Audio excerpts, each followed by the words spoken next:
늦은 밤 폭격이 이어지더니 갑자기 도시 전체가 암흑천지로 변합니다. 쇼핑몰 내부엔 불빛이 사라지고 에스컬레이터는 멈춰 섰습니다.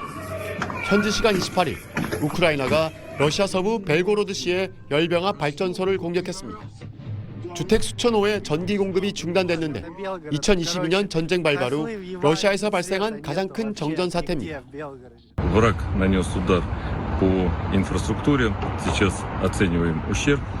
Есть перебои с подачей электроэнергии. 러시아는 우크라이나 수도 키이우를 맹공격했습니다. 드론 595발과 미사일 48발을 쏘아부어 최소 4명이 숨지고 80명이 다쳤습니다. 무려 12시간 이상 지속된 공격입니다. Кожну годину використовувала для ударів по Україні. Дуже підлі удари. І саме це характеризує Росію. JD 벤스 미 부통령은 장거리 정밀 타격이 가능한 순항미사일 토마호크를 우크라이나에 제공할 수 있다는 뜻을 내비쳤습니다. 평화 협상에 응하지 않는 러시아를 압박하는 겁니다. 이런 가운데 러시아 발로 의심되는 드론이 또다시 덴마크와 노르웨이 군사시설 인근에서 포착됐습니다. 덴마크 영해 근처에선 러시아 군함의 수상한 활동이 감지됐다는 보도도 나왔습니다.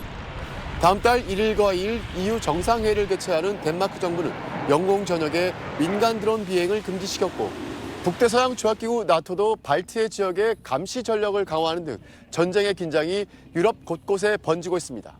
파리에서 SBS 권영인입니다.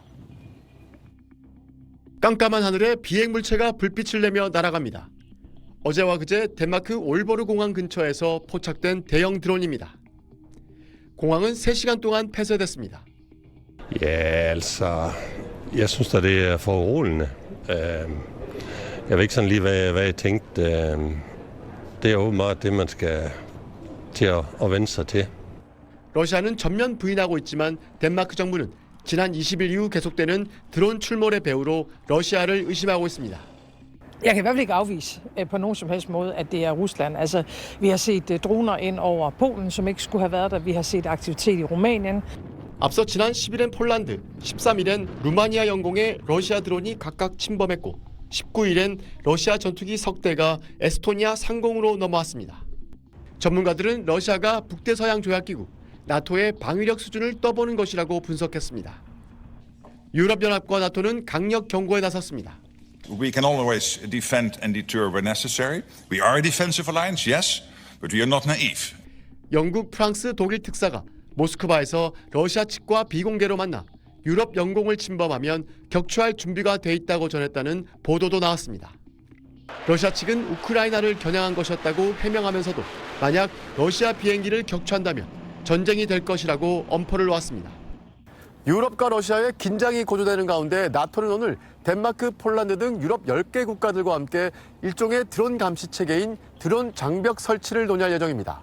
파리에서 SBS 권영인입니다.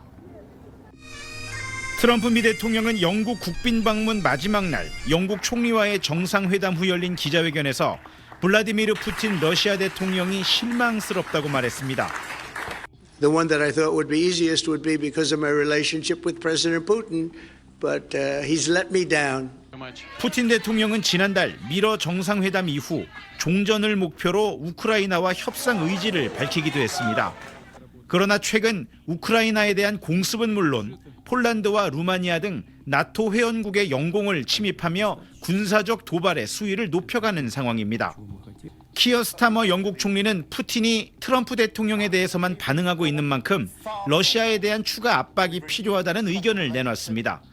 이에 트럼프 대통령은 자신에게 우크라이나 전쟁을 해결할 의무가 있는 것 같다며 석유와 가스 판매로 전비를 조달해온 푸틴이 유가가 떨어지면 전쟁을 끝낼 거라고 주장했습니다.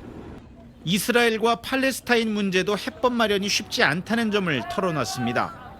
트럼프 대통령은 가자지구 유혈 사태 종식을 위한 평화 로드맵 필요성에는 공감했지만 팔레스타인을 국가로 인정하자는 영국 총리의 주장에는 동의하지 않았습니다.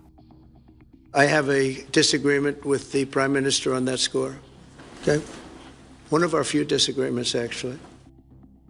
군사력과 경제 제재에 의존한 트럼프식 압박 전략이 한계를 노출하면서 이 종전의 희망이 점점 옅어지는 분위기입니다. 워싱턴에서 SBS 이한석입니다.